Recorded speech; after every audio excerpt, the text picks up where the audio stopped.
नमस्कार दोस्तों, बहुत बहुत स्वागत करता हूँ आपके अपने यूट्यूब चैनल कॉमर्स गुरु पर।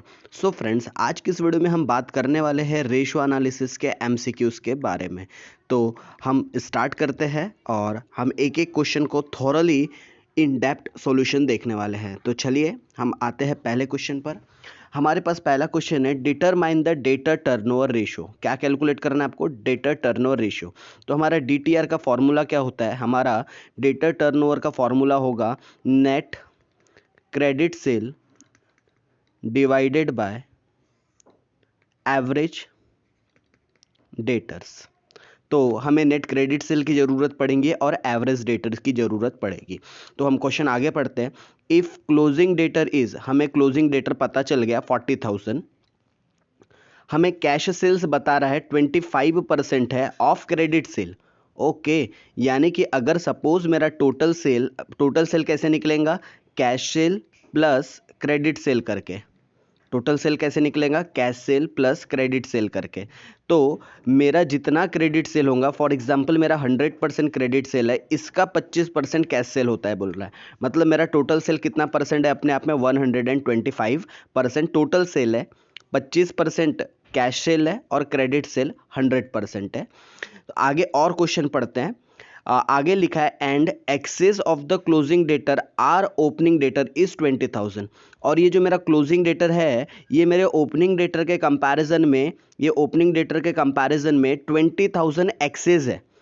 ये मेरे ओपनिंग डेटर के जो है ये 20,000 एक्सेस है बोलता है ओपनिंग डेटर से। कौन सा? ये क्लोजिंग डेटर। मतलब यहाँ से मैं ओपनिंग और क्लोजिंग दोनों, क्लोजिंग तो ऑलरेडी गिवन है, क्लोजिंग डेटर कितना दिया हुआ है 40,000 प्लस ओपनिंग डेटर कितना है, तो ये मेरा जो क्लोजिंग डेटर है ये 20,000 ज़्यादा है बोल रहा है ओपनिंग से। इसका मतलब मेरा ओपनिंग कितना रहा होगा? 20,000। अगर मैं 40,000 में से 20,000 जो एक्सेस के है वो अगर हटा दूँ तो मुझे 20,000 मिल जाते हैं। ये मेरे ओपनिंग डेटर आ गए, ये मेरे ओपनिंग डेटर आ गए। तो मेरे पास ओपनिंग डेटर कितने के हो गए? 20,000 के। तो 40 + 20 डिवाइडेड बाई 2, तो मेरे पास एवरेज डेटर कितने के आ जाते हैं? 30,000 के। 30,000 के एवरेज डेटर आ गए। अब मुझे सेल्स भी निकालना है, नेट क्रेडिट सेल।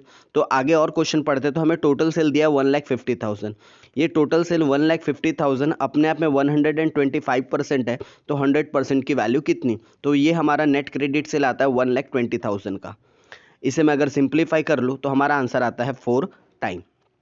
हमारा आंसर आता है 4 time. So A option is absolutely correct. चलिए आगे बढ़ते हैं। हमारे पास नेक्स्ट क्वेश्चन है, higher the ratio the more favourable it is does not stand for. मतलब ये बोल रहा है कि इन ऑप्शन में से कौन सा रेशियो है जो ज़्यादा होने पर हमारे लिए अच्छी बात नहीं है, जो हमारे लिए फेवरेबल नहीं है।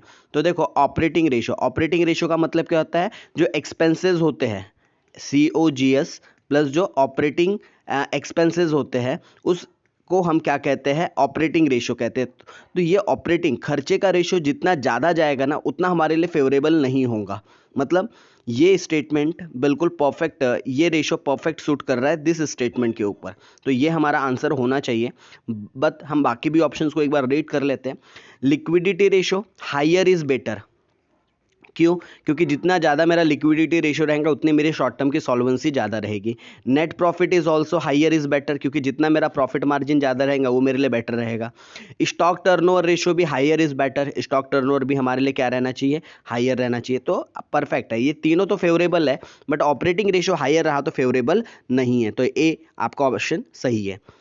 आगे बढ़ते हैं। हमारे पास नेक्स्ट क्वेश्चन है, गिवन सेल इज 1,20,000। आपको सेल्स की अमाउंट दी है, ग्रॉस प्रॉफिट इज 30,000। आपको GPR निकालना है। ग्रॉस प्रॉफिट रेशियो का फॉर्मूला होता है GP divided by net sales into 100। तो आपको GP पता है 30,000 डिवाइडेड बाय 1,20,000 इंटू 100। तो अगर आप इसको सिंप्लीफाई करोगे तो आंसर आता है 25%। तो 25% इज योर करेक्ट आंसर। आगे बोलता है, if selling price is fixed. हमने सेलिंग प्राइस फिक्स कर दिया 25% अबाउ द कॉस्ट। हमने कॉस्ट के ऊपर 25% क्या कर दिया है? प्रॉफिट ऐड करके अपनी सेलिंग प्राइस डिसाइड कर दिया है। मतलब मेरी सेलिंग प्राइस कैसी है? Selling price is equal to cost plus profit. Correct. तो हमने ये 25% फिक्स्ड कर दिया अपना प्राइस। किसके ऊपर? ऑन द कॉस्ट, तो कॉस्ट को हम कितना मान ले? 100%, तो मेरी सेलिंग प्राइस कितनी आ जाएंगी? 125%। आपको पूछता है जीपी रेशियो बताओ, तो भाई सिंपल है, जीपी का फॉर्मूला क्या होता है? Profit divided by sales into 100। तो हमारा प्रॉफिट है 25, सेल्स है 125 इंटू 100, तो हमारा आंसर आता है 20%। ठीक है, इसमें बहुत सारे कॉमनली बच्चे मिस्टेक क्या करते हैं, अगर यहाँ ऑप्शन में फॉर एग्जांपल 20% और ऑप्शन में फॉर एग्जांपल अगर यहाँ 25% होता, तो बहुत सारे बच्चे लोग को क्या लगता है प्रॉफिट मार्जिन तो 25% है, डायरेक्ट 25 को मार्कड आउट करके आ जाते हैं। तो हालांकि यहाँ ऑप्शन में नहीं दिया था इसलिए कन्फ्यूजन तो क्रिएट नहीं हो रहा था, लेकिन अगर ऑप्शन में दे देता तो बच्चे बहुत ज़्यादातर ऐसी गलतियाँ करते हैं। तो आपको 20% इस तरीके से कैलकुलेट करके निकालना होगा। चलिए आगे बात करते हैं, overall profitability ratios are based on. तो जितने भी हमारे प्रॉफिटेबिलिटी रेशियो ये सब के सब बेस्ड करते हैं इन्वेस्टमेंट के ऊपर, बिकॉज हम प्रॉफिटेबिलिटी रेशियो को क्या भी कहते हैं, इसे हम रिटर्न ऑन इन्वेस्टमेंट भी कहते हैं। इसे हम क्या भी कहते हैं? Return on investment. तो जितने भी मेरे प्रॉफिटेबिलिटी रेशियोज है वो किस चीज़ पर बेस्ड होते हैं? इन्वेस्टमेंट के ऊपर, चाहे वो कैपिटल एम्प्लॉयड हो या मेरे अदर इन्वेस्टमेंट्स हो। आगे बात करें, stock is considered as liquid assets as any time it can be converted into cash immediately. तो क्या स्टॉक हमारी लिक्विड असेट्स होती है? तो एब्सोल्युटली नो, बड़ा सा नो। यस डेफिनेटली ये करंट असेट्स हो सकती है, बट ये लिक्विड असेट्स नहीं होती, क्योंकि जब भी हम लिक्विड असेट्स का कैलकुलेशन करते हैं तो हम करंट असेट्स में से स्टॉक और प्रीपेड एक्सपेंसेस हम क्या करते हैं? माइनस करते हैं। तो the answer will be no, बड़ा वाला नो। फिर है the ideal level of liquid ratio. तो बेसिकली अगर मैं लिक्विड रेशियो के आइडियल की बात करूं तो 1:1 इज आइडियल। तो अगर मैं इसको सिंप्लीफाई करता हूं तो ये भी 1/1 आता है, 1:1 आता है, 1:1 आता है। तो करेक्ट आंसर क्या होना चाहिए? All of the above. यहां आपको गलत आंसर गिवन है, सही आंसर क्या होना चाहिए आपका? D, all of the above. Which of the following is not include in the current assets? इनमें से कौन सी करंट असेट्स नहीं है बोल रहा है? डेटर करंट है, सोचने जाए तो स्टॉक भी करंट है, ठीक है, कैश एट बैंक भी करंट है, कैश इन हैंड भी करंट है, तो ये है तो चारों करंट असेट्स, बट इसमें से मोस्ट लिक्विड करंट असेट्स कौन सी नहीं है वो बताओ। तो स्टॉक हमारी, अगर मैं चारों में कंपैरिजन करूं तो स्टॉक को प्रेफरेंस हम थोड़ा पीछे देंगे। पहले हम कैश इन हैंड को प्रेफरेंस पे रखेंगे लिक्विड के मामले में, फिर कैश एट बैंक को रखेंगे, फिर डेटर को रखेंगे और देन फिर स्टॉक को रखेंगे। हालांकि क्वेश्चन में यहाँ पर ऐसा पूछना चाहिए था, which of the following is not include in the liquid assets. अगर ये लिक्विड वर्ड यूज करता तो हम इजीली आइडेंटिफाई कर लेते कि स्टॉक है। तो हमको क्वेश्चन की थोड़ी सी इंटरप्रिटेशन को समझना है और इंटरप्रिटेशन के अकॉर्डिंगली हमें ऑप्शन को चॉइस करना है, बिकॉज एमसीक्यूज में ये थोड़ा सा ट्रिकी रहता है कि आपको क्वेश्चन के वर्डिंग्स को और फीलिंग्स को भी समझना होता है। चलिए आगे बात करते हैं, determine working capital turnover ratio. आपको क्या निकालना है? वर्किंग कैपिटल टर्नओवर रेशियो निकालना है। अगर हम वर्किंग कैपिटल टर्नओवर रेशियो की बात करें तो फॉर्मूला क्या है आपके लिए? आपके लिए फॉर्मूला है वर्किंग कैपिटल डिवाइडेड बाय आपका COGS। तो आपको यहाँ पर करंट एसेट्स दिया हुआ है, करंट लाइबिलिटी दिया हुआ है, तो अगर मैं करंट असेट्स में से करंट लाइबिलिटी माइनस कर दूँ तो मेरे पास नेट वर्किंग कैपिटल आ जाता है। तो नेट वर्किंग कैपिटल कितना आ गया आपका? 50,000 डिवाइडेड बाय आपको COGS दिया हुआ है 3 लाख का, तो आप COGS की जगह उसकी वैल्यू रख दीजिए 3 लाख। सॉरी, ये फॉर्मूला रिवर्स है, मैंने बताने में थोड़ी गलती कर दिया। COGS अपॉन वर्किंग कैपिटल आएगा, तो फॉर्मूले को रिवर्स कर देते हैं, 3 लाख डिवाइडेड बाय 50,000, ये आपका करेक्ट फॉर्मूला है, COGS अपॉन वर्किंग कैपिटल। तो आपका आंसर कितना आ जाएगा? 6 टाइम। आपका करेक्ट आंसर कितना आएगा? 6 टाइम। तो 6 time is your perfect answer. आगे बात करें कलेक्शन ऑफ डेटर। तो देखो कलेक्शन ऑफ डेटर की अगर हम बात करें तो कलेक्शन ऑफ डेटर 2 तरीके से कलेक्ट होता है। तो सबसे पहले हमें यह पता होना चाहिए कि हमें डेटर से पैसे कैसे कलेक्ट हो रहे हैं, कैश के फॉर्म में हो रहे हैं या अदर देन कैश हो रहा है। जैसे कि अदर देन कैश बोलने का मतलब हो सकता है कुछ हमें डेटर से कुछ दूसरी एसेट्स एक्सचेंज में मिल गई हो। तो अगर हम लोग, ये बात तो क्लियर है कि डेटर से पैसे कलेक्ट होते हैं तो हमारे डेटर डिक्रीज होते हैं, और करंट असेट डिक्रीज होता है तो ऑब्वियस है मेरा करंट रेशियो भी क्या होगा? डिक्रीज। ये आंसर तो डैम श्योर है कि होगा ही होगा, लेकिन यहाँ पर हम दूसरे इसके एक और ओपिनियन को भी समझने की कोशिश करें कि अगर मुझे डेटर से कैश रियलाइज हो गई तो फर्क क्या पड़ेगा? इससे फर्क ये पड़ेगा कि मेरा कैश का बैलेंस बढ़ जाएगा और मेरा डेटर का बैलेंस कम हो जाएगा। तो अल्टीमेटली तो कोई इफेक्ट नहीं पड़ रहा है, लेकिन हमें क्वेश्चन की फीलिंग्स को समझते हुए कि डेटर से बस पैसे कलेक्ट हुए तो इसकी वजह से हमारा डेटर कम हो जाएगा, मतलब करंट असेट्स कम हो जाएगा, और अगर करंट असेट्स कम हो गया तो हमारा करंट रेशियो भी कम हो जाएगा। तो A option is perfectly correct. Next question हमारे पास, liquid assets is determined by the, liquid assets कैसे डिटरमाइन करते हैं? तो करंट एसेट्स में से हम स्टॉक को और प्रीपेड एक्सपेंसेस को माइनस कर देते हैं तो हमें क्या पता चल जाता है? Liquid assets. नेक्स्ट क्वेश्चन की अगर हम बात करें, डिटरमाइंड ऑपरेटिंग रेशियो, आपको ऑपरेटिंग रेशियो निकालना है तो ऑपरेटिंग रेशियो निकालने का फॉर्मूला क्या है आपके पास? आपके पास फॉर्मूला है COGS plus operating expenses divided by sales into 100, क्योंकि परसेंटेज टर्म में रेशियो निकलेगा। तो हमारे पास COGS क्वेश्चन में गिवन है 6,60,000 का, प्लस ऑपरेटिंग एक्सपेंसेस गिवन है 60,000 का, डिवाइडेड बाय नेट सेल्स हमारे पास आता है 9 लाख में से सेल्स रिटर्न माइनस कर दूंगा 940 में से तो आएगा 9 लाख का। इसको सिंप्लीफाई कर देंगे 7,20,000 डिवाइडेड बाय 9 लाख तो ये आता है आपका 80%। सो 80% इज योर ऑपरेटिंग रेशियो। आगे बात करें, what will be the gross profit, आपको ग्रॉस प्रॉफिट बताना है इफ टोटल सेल इज 2,60,000, आपको टोटल सेल्स दे दिया है 2,60,000, cost of the net good sold rupees 2 lakh, मतलब इसमें से जो भी आपका रिटर्न माइनस होकर नेट कितने का बच गया बोलता है? कॉस्ट है, सॉरी 2 लाख क्या है आपकी? ये कॉस्ट है, 2 लाख आपकी क्या है? कॉस्ट है। और ये जो सेल्स है 2,60,000, इसमें से 10,000 का सेल्स रिटर्न है। अगर मैं नेट सेल्स की बात करूं तो 2.5 लाख मेरा नेट सेल्स है, कॉस्ट लगी 2 लाख की, तो मेरा ग्रॉस प्रॉफिट कितना आ जाएगा? 50,000। 50,000 इज माय ग्रॉस प्रॉफिट। और जीपी रेशियो का फॉर्मूला रख दीजिए 50,000 डिवाइडेड बाय 2.5 लाख इंटू 100। तो अगर इसे हम सिंप्लीफाई करें तो आंसर आता है 20%। So D option is absolutely correct.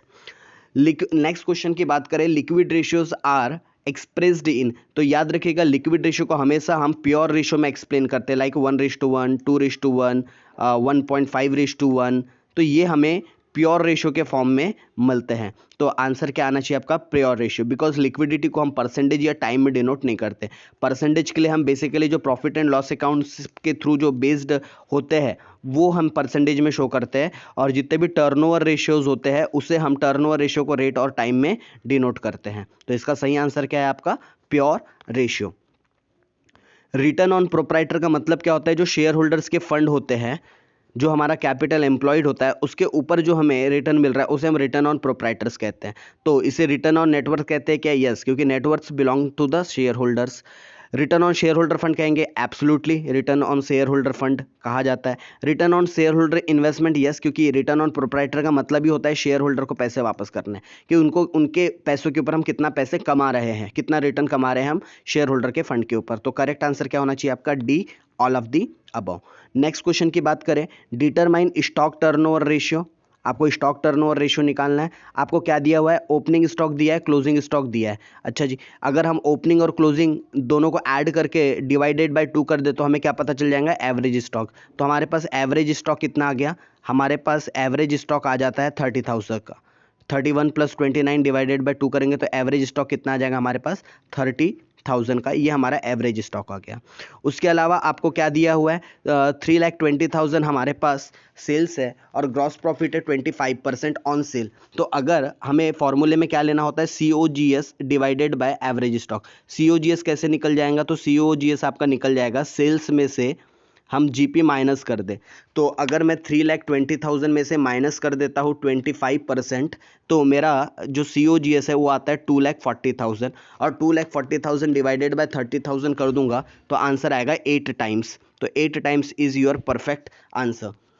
Next question की बात करें, क्विक रेशियो आपको दिया है। क्विक रेशियो दिया है आपके पास 1.8:1, और आपके पास करंट रेशियो भी दिया है 2.7:1। ओके, तो और आपको करंट लाइबिलिटी की वैल्यू दी है, current liability is equal to 60,000। Mostly मुझे बताइए करंट रेशियो और क्विक रेशियो में जो मेजर जो डिफरेंस आता है वो किसकी वजह से आता है? एक तो स्टॉक और दूसरा प्रीपेड एक्सपेंसेस। कुछ नहीं दिया तो हमारा जनरल अजम्पशन होता है कि इनके बीच में जो डिफरेंस है वो किसकी वजह से है? स्टॉक की वजह से है। तो ये जो आपको असेट्स में जो डिफरेंस देखने को मिल रहा है 0.09 का, ये किसके लिए आया है? ये डिफरेंस ये स्टॉक की वजह से डिफरेंस क्रिएट हुआ है, बिकॉज करंट रेशियो में स्टॉक कंसिडर किया जाता है, यहाँ कंसिडर नहीं किया जाता। तो अगर इसे हम सिंप्लीफाई करें कि ये 60,000 जो कि करंट लाइबिलिटी अपने आप में 1 का रेशियो कैरी करती है, तो 0.9 की वैल्यू कितनी होनी चाहिए? तो आंसर आता है 54,000। आपके पास ये एक तरीका था निकालने का, सीधा शॉर्टकट तरीका। आपको लॉन्ग कट तरीके से भी जाना है तो आप लॉन्ग कट तरीके से भी जा सकते हो। कैसे करना पड़ेगा आपको? ये 60,000 अपने आप में 1 है, तो 2.7 की वैल्यू कितनी? ये आपका करंट रेशियो में के लिए टोटल करंट असेट्स आ जाएंगी। इसमें से माइनस कर दोगे, ये 60,000 अपने आप में 1 रेशियो है, तो 1.5 मतलब लिक्विड एसेट्स की टोटल कितनी? तो आप करंट एसेट्स में से लिक्विड एसेट्स माइनस कर दोगे तो आपको स्टॉक पता चल जाएगा। ये थोड़ा लॉन्ग कट तरीका है, बट आप इस तरीके से भी ट्राई कर सकते हो। चलिए आगे बात करें, the most precise test of liquidity is. तो जितने भी अगर हम लिक्विडिटी टेस्ट की बात करें तो क्विक रेशियो भी होता है। एक्चुअली करंट रेशियो एक करंट रेशियो का ही छोटा पार्ट होता है आपका लिक्विड रेशियो।